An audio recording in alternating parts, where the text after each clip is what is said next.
Hey everybody, what is going on? I hope you guys are all doing well, and welcome to another tutorial video. In this video, I'll be showing you guys how you can lock your items or your photos and videos in Google Photos.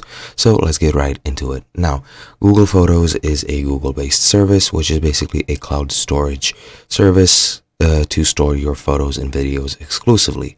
Now, what you can do in this service is you can hide your photos, videos, or whatever you want.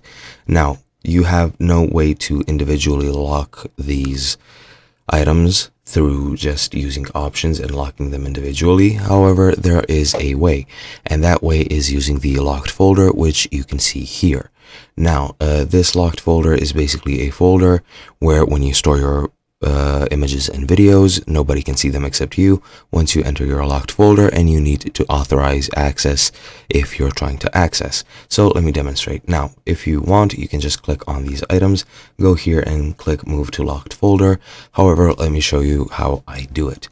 Once you click on the locked folder, and the locked folder on PC is there to the left, on mobile it is under utilities and under locked folder. However, the rest is pretty much the same.